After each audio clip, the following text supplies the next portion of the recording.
This is Innovation and Leadership, where we interview Navy SEALs, venture capitalists, pro athletes, best-selling authors, Hollywood filmmakers, really as many different kinds of high achievers as we can get to come on the show. Today's episode is going to be from our mini-series that we created with Corporate Alliance, asking top CEOs and executives and entrepreneurs who have had very large exits, specifically about their thoughts on leadership and people.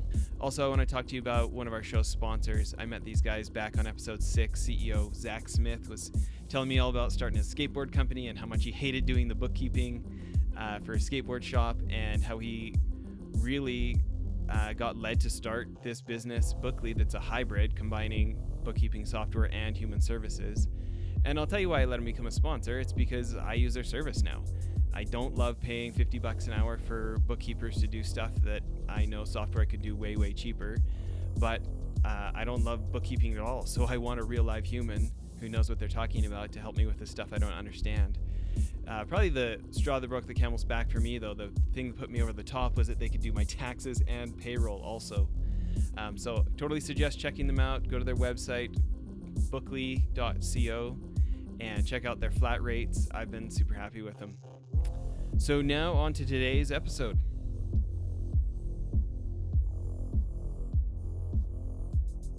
So you're the founder and CEO of Motivosity. We want to hear what that's all about. Founder and chairman at Workfront, BYU professor on entrepreneurship, outdoor enthusiast. Am I getting the list covered there? What am I missing? That pretty much sums up my life. I also have 5 children, and they take up everything that's left. Yeah.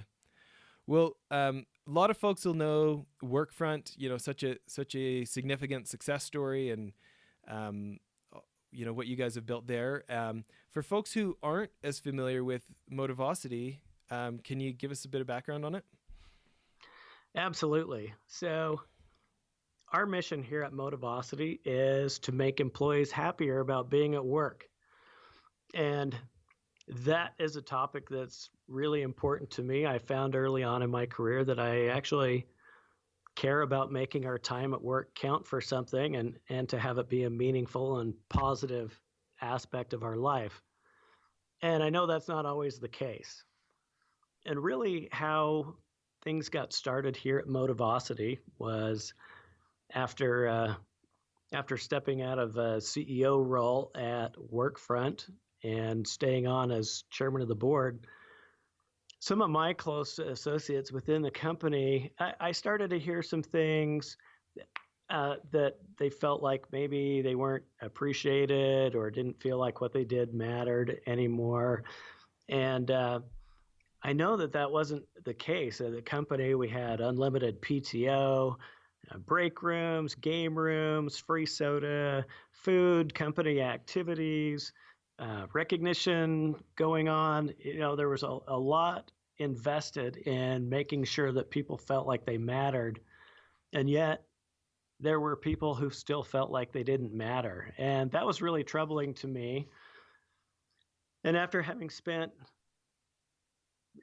multiple years at Workfront, really getting into the mindset of the knowledge worker and what makes a day in the life good for people, it seemed to me that there are some things that companies could do to really operationalize small activities that would make people really feel happier about being at work. And that happiness comes from being trusted to drive and influence results, being connected, like being part of the family, and being visible, being recognized for what you do. And so I started building another piece of software, ended up calling it Motivosity. And this software is a platform where employees can give each other small monetary bonuses for doing good things. It's a platform where they can connect to each other and break down silos and create communities within the workplace, and a place where managers and teams have easier access to really understand who it is they're working with. So we started Motivosity about 4 years ago, and things are really awesome. So let's talk about this. It's such an interesting thing to see people invent something for themselves as a feedback loop to know if it's any good, right? Uh-huh. How big had Workfront got by that point, staff wise? So, staff-wise, Workfront was about 600 employees at that point in time, and we had seen it go through a lot of iterations. From I've seen it go from one employee to 1,000, and there are definitely some inflection points that happen along the way where you really have to pay attention to culture and be very deterministic about the kind of environment that you want, or it'll get away from you. Yeah. So as you were doing Motivosity, what elements were you building from your personal experience, and what did you feel like you had to go out and figure out? So there were some things that what I experienced in just day-to-day life was that there are areas of a typical company that are good, meaning managers take the time to be people and to cultivate that human side of work. But there are pockets where that tends to fail. That HR has a lot on their plate, and that CEOs tend to outsource culture and engagement to HR. And then HR is supposed to remember everybody's birthdays and hire dates and do these nice things. And sometimes that doesn't always happen exactly on time. So you get your birthday thank you from the boss like 3 weeks late, which is a bit of a downer. And then I also experienced scenarios where the front line would withhold ideas because they felt like they didn't matter or couldn't make a difference, or even that their boss would take credit for their ideas. So why even chip in and help? And so those were things that I had definitely seen in ours and other organizations that are not really that hard to overcome. And then more generally speaking, after doing additional research, it really became clear that managers are people who get promoted, oftentimes not because of their management skills, and they're paid on delivering numbers. And the only way to really deliver on productivity and numbers is by controlling people. And so by nature, the role of boss kind of tends to go counter to all the things that you need to have a high performance and positive culture. So what I wanted to accomplish with Motivosity is a way to push all of this down to the grassroots so that you didn't have to rely on management to get great results in culture and collaboration. And so how big are these cash rewards, or how does that system work? So what we typically see, and the way that Motivosity works, is pretty simple. At the beginning of the month, an employee will get, it's typically around $5, $5 to $10 that they can use to say thanks to other people for doing good things. And what that does is it causes them to look around and notice the good that's going on. And also it gives them the power to ask somebody in another part of the organization for a favor, and it gives them the power to be able to say thanks, not just in an email, but in a social, visible way with a little bit of money attached to it. And what we've seen is that just drives a tremendous amount of willingness to help each other, willingness to collaborate on projects, and willingness to do a little bit extra when you're called upon to do it. Yeah. Usually on the show, we're not talking to CEOs about what their business is, but it's really fun that this is a leadership and people show, and that's exactly what your business is about. Yeah, and I'm sorry, I didn't mean. No. I'm just laughing to myself because normally it's like about running the business, but what's funny is your business is about exactly this, right?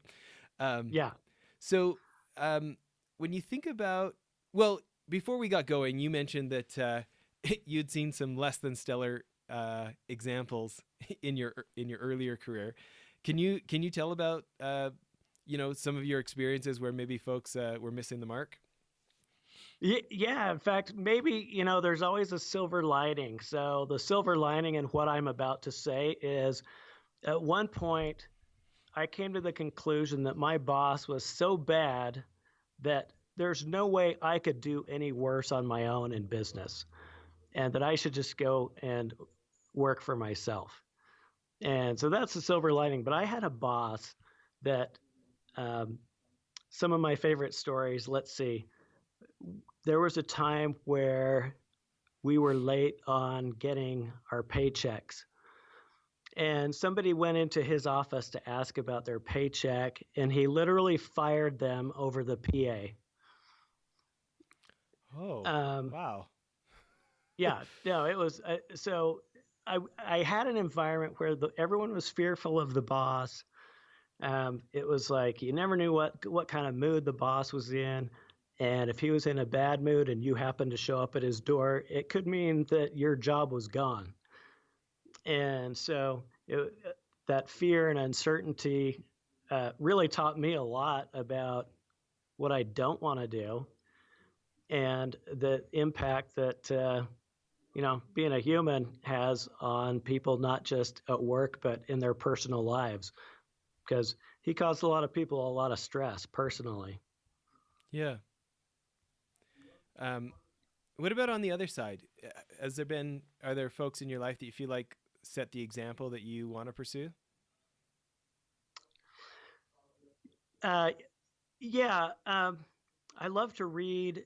I love to read business books. I love to learn as much as I can, and so I'm always trying to adopt new ideas or learn about other people's perspectives. And honestly, some of the things that really just turn me on about leadership are the examples of great leaders who, because they take some time to do some coaching and take some time to reach out and help people, that they actually become a meaningful part of somebody's life. And as we look at what we're actually doing in this life, isn't the only thing that really matters the degree that we're able to help other people? It's interesting, even from my previous background running a private equity fund, right? You think about it can be very numbers driven where we won't even interact with the staff of the companies we bought or stuff like this, right? And can be very Excel spreadsheet driven. But that point applies there too of like, if an organization is impacting customer lives positively and taking care of people and providing service, like revenue is a natural byproduct of that, right? And then it is, when you think about like just quality of life of like how happy we are when we're able to make the humans we are interacting with, make them smile, like when we're able to do them a solid, right? I remember being a Boy Scout as a kid and like dragging my heels when we were going to go clean up some old lady's yard instead of go play basketball. And then by the end of it, you feel better than anything else you'd ever done at Scouts, Right. That's absolutely true. And I have to say, I haven't always been that kind of leader. And when I was first starting Workfront, it was a software company that was bootstrapped for 7 years. And there was a lot of pressure to make sales, hit numbers so that we could make payroll and attempt to grow in an industry where all the competition was heavily funded and had a lot more resource than we did. And so I took myself way too seriously. And the kind of, natural outcome of that was to push people and to, not be as human as I would say we need to be from my perspective today. And then the investors come in 2007 and they add another level of causing you to take yourself way too seriously because now you have all this money and you got to deliver a return, and it becomes even more about numbers and more about, get the best talent no matter what. And sometimes that caused me to put our culture in second place, and I don't think that's the best way to do things. Yeah. Just as a quick tangent, for people who don't know what Workfront does, can you explain what it does and why companies like Sony and Dell and National Geographic are our clients? Yeah, absolutely. We call it enterprise work management. Essentially, if you take a holistic view of the enterprise and look at all the moving pieces, all of the work that needs to get done, the assets that need to be managed, the digital assets, that is, the approvals, the reviews, the resource planning, the scheduling, the risk assessments, the understanding of costs of delivering certain outcomes. All of that gets parked in Workfront and organized in a way that even the frontline knows exactly what they're supposed to be doing every day and how that can bubble up to support corporate goals. Yeah. And, with many organizational options, what do you think it is that you guys have done special there that, Sony or Dell is choosing you over other options? It's easy to understand. It's engaging for the average non-project manager type of user, and it makes people, again, going back to why I even got into that. I'll tell you another story. Prior to Workfront, had started a marketing agency, and we were doing some consulting in a large company that's here in Utah, one of the largest that ever was. So maybe you can guess what it was. But we literally did work for groups of people that the entire group was working on the exact same project that a different group on a different part of the company was doing the exact same project. And they both knew about each other's projects, and they knew that one of them was dead on arrival, and yet they wouldn't talk to each other, and they both kept working on their respective projects. And it became obvious that that was like pretty normal. Like, people were working on things that they knew would never see the light of day. They're investing a big part of their life in that. And to me, that seems like, how demoralizing to know that you're going to beat your head against a wall for 6 months for something that nobody's ever going to see or use.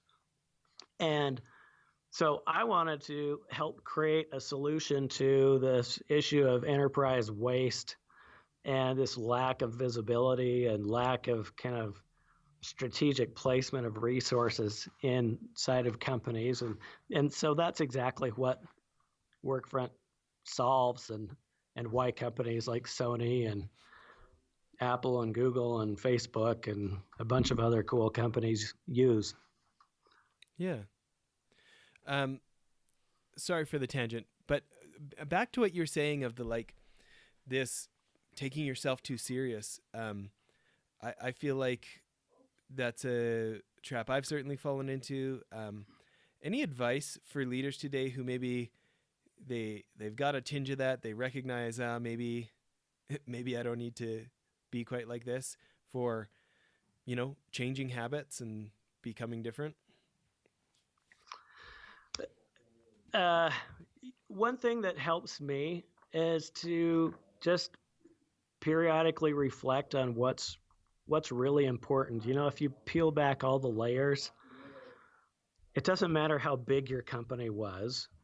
It doesn't matter how many thousands or millions of dollars you personally have. Your family is going to think you're a hero, but only if you are the kind of, father to your family that is going to earn that respect from your children. The people that you help are going to care, but it has nothing to do with how big your business got or how much, whether or not you're on the cover of some magazine or, you're the big dog in your circle. Like that stuff, that's not what lasts. And so I try to reflect on that periodically and make sure that I am true to what I am trying to accomplish, and that I'm not influenced by some kind of like fake competitive pressure. I think this is a good one. I think we're gonna have to continue talking about this on episode 2. We should probably this is probably a good place to end time wise for episode 1. But please tune in to episode 2. We're gonna ask Scott more about this and what the rest of us can do to become more like that. Thanks for making time, Scott. Awesome. Thanks. Well, that's it for the episode. One other thing I wanted to tell you about, if you remember the guys from Convoy in episodes back, Ken Free and Trent Mano, I went on one of their CEO trips to New York, and I met a guy named Brent Thompson, very successful entrepreneur. He was former CEO of Jive Communications, big company now, I think $300 or $400 million. Anyways, he started a new company called blipbillboards.com. I'm super stoked they're a sponsor now. But I remember a year and some ago when I met him, I thought it was genius. Instead of having to buy 6 months or a year's worth of billboard for thousands of dollars, you can buy 8 seconds at a time for like 10 or 20 cents. You pick what billboard you want it on, what time of day you want it to run, and it just puts so much power in the hands of marketers and CEOs who want to try something and see if it works. You can buy as many or as few as you want, change it as many times as you want. I think now our podcast is being advertised on billboards in like 18 different states because we have these guys as sponsors. We're pretty excited about it. Hope you check out blipbillboards.com. Thanks.